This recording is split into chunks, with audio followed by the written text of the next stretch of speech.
બહુ important video છે તમારા માટે.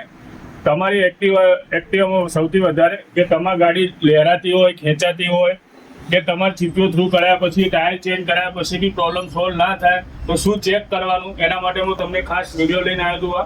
આ જુઓ તમે સ્ટેન્ડ એક્ટિવાનું સ્ટેન્ડ ઉતાર્યું, આખી ગાડી ચેક કરો તમે. આ જુઓ સ્ટેન્ડ ચડાવો, આ જુઓ એન્જિન આખું બેન્ડ થઈ જાય. આ તમને ગાડીને આડી કરીને બતાવું, વિડીયોમાં બની રહો. જો તમે વિડીયોમાં બતાવો, આના જે ફાઉન્ડેશન બુશિંગ છે, જો એન્જિન હું હલાઈને ચેક કરું, જુઓ આ જો આગળ લાવતું આ કપાઈ ગયા છે બુશિંગ.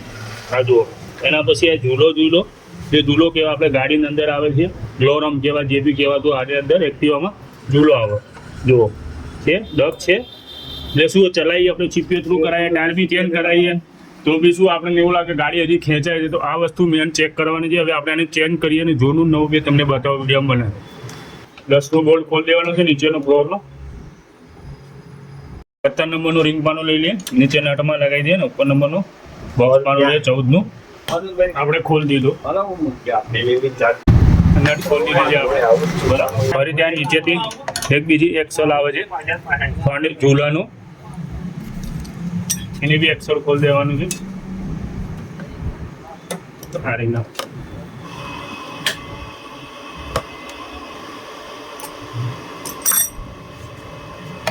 આ રીતે બે નટો ખોલી દઈશું.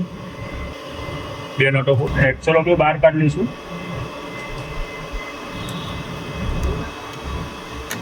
આના માટે એન્જિન ઉતારવું પડે પણ આપણે એન્જિન નથી ઉતાર્યું.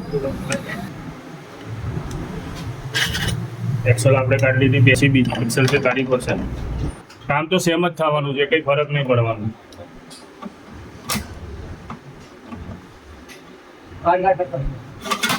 બે એક્સલ આપણે કાઢી લીધી છે. અને ઝૂલાને બહાર કાઢીશું, થોડું એન્જિન પાછળ લઈ લઈએ, નીચે સપોર્ટ મૂકી દીધું. આ જોઈ શકોનો ઝૂલો, જો આની અંદર રબડ બી આવે છે. રબડ બી લોકો નાખે છે, નહીં નાખતા રબડ બી લગાવી શકીએ. પણ આને જુઓ એક્સલમાં બતાવું તમને. આ જુઓ સબ પ્લે, આખી પ્લે જુઓ, આ રિપેરેબલ ના થાય. જો અહીંથી બી કટ થઈ ગયું છે, બુશિંગ આવે આખું. આ જુઓ આના ફાઉન્ડેશન બુશિંગ બી પતી ગયા છે. જો હવે તમને હું નવો ઝૂલો બી બતાવી દઉં. જો આપણે ઓરિજિનલ ઝૂલો લઈ લીધો છે, જે લિંગ ઇન હેંગર કહેવાય. આપણે એટલું બધું ઇંગ્લિશ નથી આવડતું એટલે આપણે ઝૂલો જ કહીએ છીએ. બરાબર, કેમ કે ઇંગ્લિશ નથી આવડતું એટલે તો ગેરેજમાં આવ્યા છે. હવે આ ઝૂલો આપણે ઓરિજિનલ મંગાવી લીધો છે કંપનીમાંથી. એને આપણે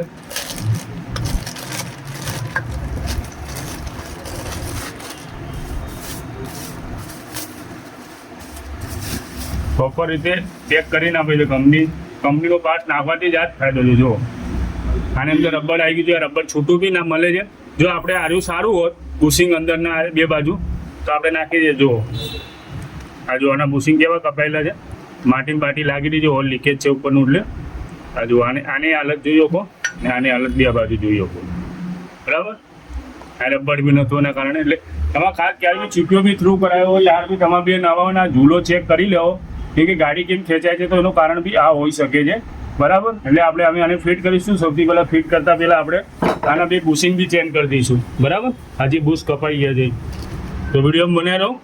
હું એનું કુલર લાવી ચેન્જ. આપણે ફાઉન્ડેશન બુશિંગ લઈ લીધા છે, જે 10 પીસમાં આવે છે. આપણે જરૂરત છે એટલા કાઢી લઈએ, એ બી ઓરિજિનલ જ મંગાવે છે. આ ફાઉન્ડેશન બે બુશિંગ છે, એ આપણે એને ચેન્જ કરીશું. કેમ કે આ લેત ઉપર ના થાય, પણ આપણે જોડે કુલર અવેલેબલ છે, આપણે કુલર મંગાવેલું છે એટલે કુલરથી ચેન્જ કરીશું.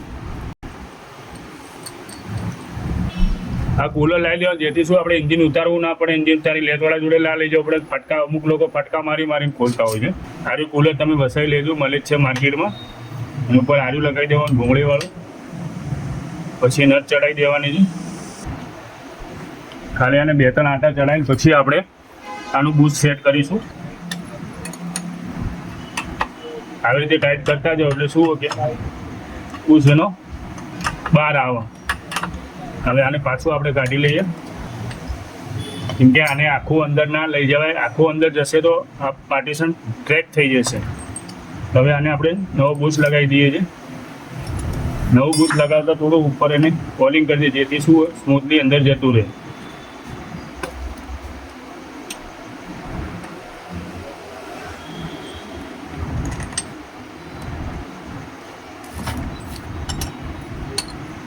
આવી રીતે ટાઈટ કરતું રહેવાનું, નીચે જોતું રહેવાનું આંગળીથી કે ભાઈ જાય છે કે નહીં જતું અંદર.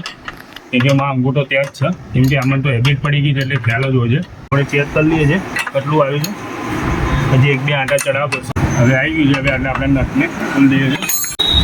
નટ ખોલી દીધી છે, કોલર લઈએ. જો જૂનું બુશિંગ બી આવી ગયું ને અંદર, ને નવું બી સીધું ફિટ થઈ ગયું. બરાબર, જો જોઈ શકો કમ્પ્લીટ એની જગ્યાએ આવી ગયું છે. જોઈ લો, આપણે 2 બુશિંગ ચેન્જ કરી દીધા છે.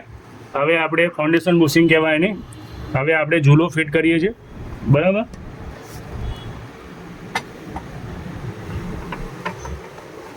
આને અંદર સેટ કરી દઈએ.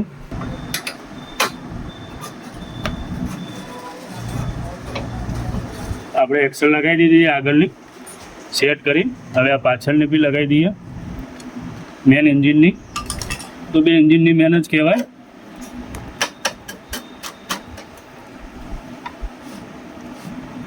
થોડો હોલમાં લઈ થોડી હથોડી વડે. બરાબર, હવે આને બી સેટ કરી દઈએ છીએ. હવે શું આને સેટ કરતાં વિડીયો બહુ લાંબો થઈ જશે, કેમ કે આપણે જે જરૂરી હતું એ તો આપણે ચેન્જ કરીને તમને વિડીયોમાં બતાવી દીધું કે બી શું પ્રોબ્લેમ હતી, શાના કારણે શું થતું હતું. બરાબર, હવે આપણે જે એક્સલ લગાવી દીધી એ રેડી થઈ ગયું. એટલે આવા જ વિડીયો જોવા માટે અમારા ચેનલને સબસ્ક્રાઈબ લાઈક કરવાનું, વિડીયો